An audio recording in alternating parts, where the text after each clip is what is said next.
Welcome to Sports News. The Nigeria Tennis Federation says the country is now ranked 7th best tennis nation in Africa in the junior circuits, an indication that the players are closing up with the rivals from South Africa and Egypt.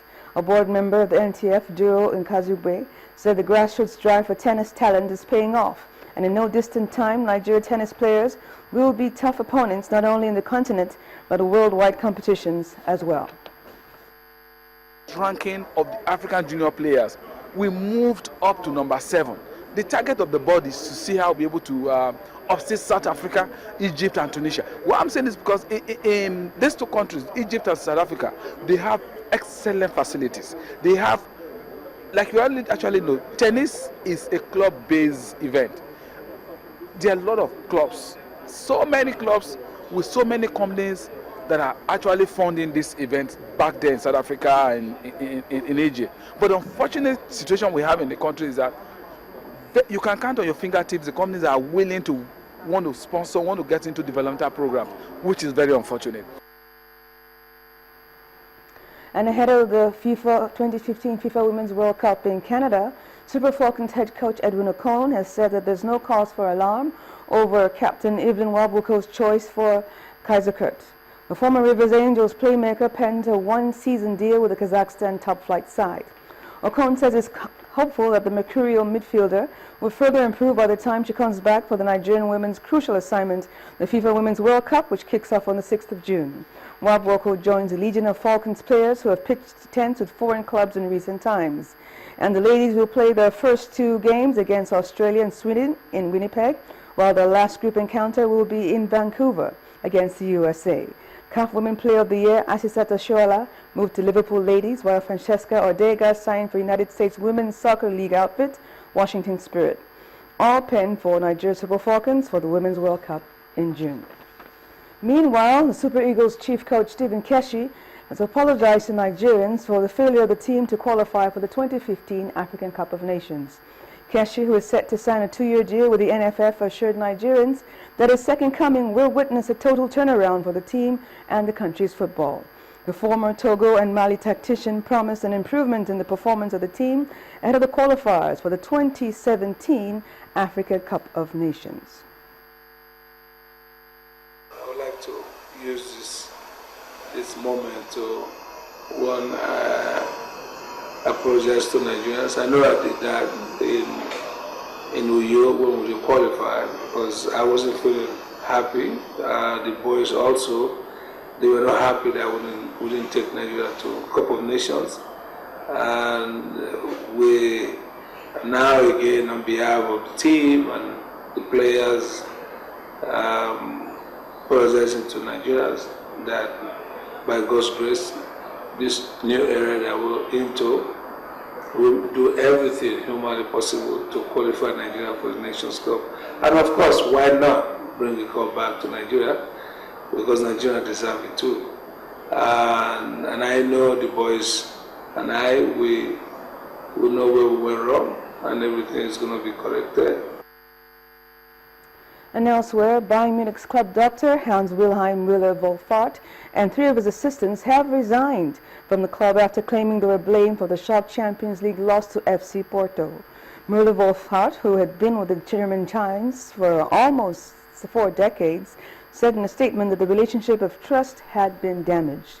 The 72-year-old, also involved with the German national team for several decades, felt his team had been made responsible for the defeat for inexplicable reasons. Tennis now, and Novak Djokovic powered into the semi-finals of the Monte Carlo Masters with a dominant win over Marin Cilic. The world number 1 brushed aside Cilic after a blistering start, completing a 6-love, 6-3 victory as he stayed on course for an epic clash with Rafael Nadal in the last 4 of the clay court tournament. Gael Monfils claimed a career-first semi-final spot after an impressive 6-1, 6-3 victory over Grigor Dimitrov. The Frenchman will next face Thomas Berdych, who advanced after opponent Milos Raonic retired with a right foot injury.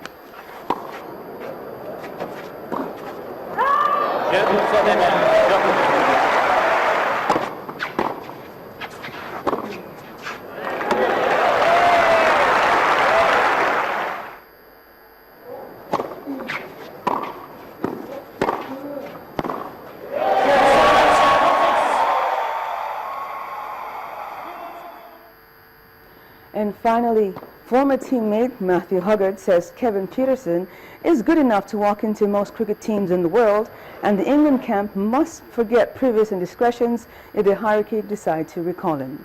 The South African-born Peterson, who has frequently been labeled a disruptive dressing room influence, was sacked in February 2014 following the 5-0 Ashes defeat in Australia.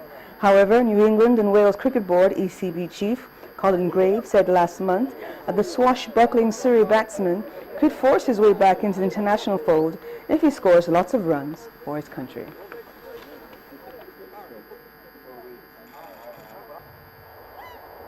Any team with a performing Kevin Peterson playing the sort of cricket that he can do would be better, but you've got to balance that out with the disruptions he brings to the changing rooms and the people that they don't get along with well. And then when you're in the changing rooms, can you sort that dynamic out? Because a KP in form but takes 10% off another 5 or 6 players, you've got to seriously have a look at that.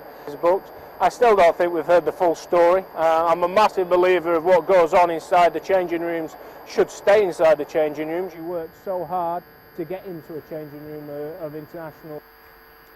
And with that, we end on Sports News for tonight. I'm Bang, Tony Ranta, and Bimba will be back with the wrap.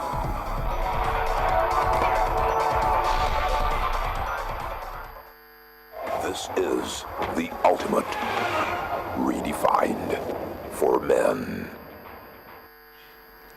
On the foreign scene, Italian police arrested 15 African men suspected of throwing about a dozen Christians from a migrant boat in the Mediterranean on Thursday as the crisis off southern Italy intensifies. Here's Cynthia Are with more. Well, thank you very much. 41 more deaths were reported in a separate incident, and police in the Sicilian capital Palermo said they had arrested the men from Ivory Coast, Mali and Senegal, after survivors reported that they had thrown 12 people from Nigeria and Ghana to their deaths and threatened other Christians. The 15 were arrested on charges of multiple homicide motivated by religious hatred. Then fugitive Iraqi militant leader Izaz Ibrahim al-Duri, a former right-hand man to Saddam Hussein, has been killed. According to reports, he died in fighting with government troops in Zahaluddin province north of Baghdad. Finally, an Egyptian soldier was killed and 5 wounded on Thursday when roadside bombs hit 2 military armored vehicles in the northern Sinai region. 2 bombs hit the armored vehicle in the town of Sheikh Zuwaid, killing a non-commissioned officer and wounding 3 other soldiers. The incident was confirmed by an army spokesman via his official Facebook page. That's the foreign news wrap-up. It's back to you, Bimbo. Thank you, Cynthia. And dance music star Burna Boy signs music deal with Universal Music Group. Mayowa Gundele has details and other stories on Entertainment News.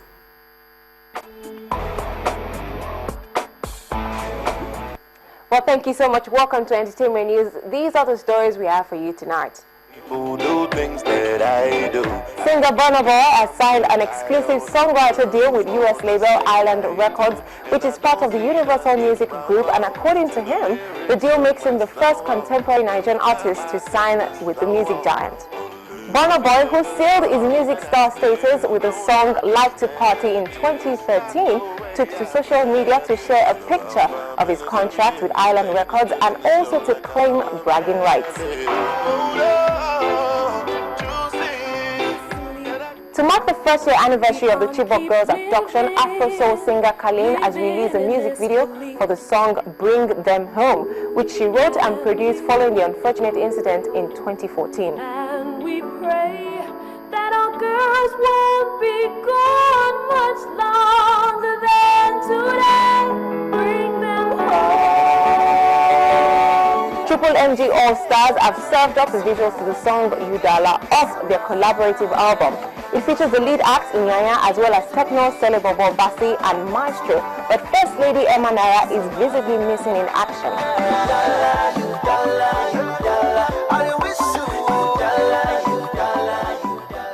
News reaching Entertainment News on Channels TV is that popular Nollywood actor Prince James Uche is critically ill with renal failure.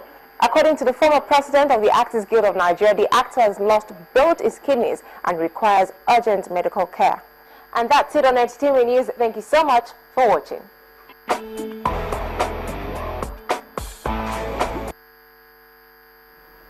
And the main news again.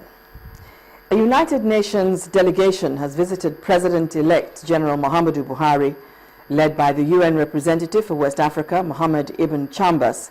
The team asked General Buhari to sustain the gains of the war against insurgency. And that brings us to the end of the news at 10 tonight. Thank you so much for watching. Up next is Metrofile. Do have a lovely weekend. I'm Bimbo Oluede.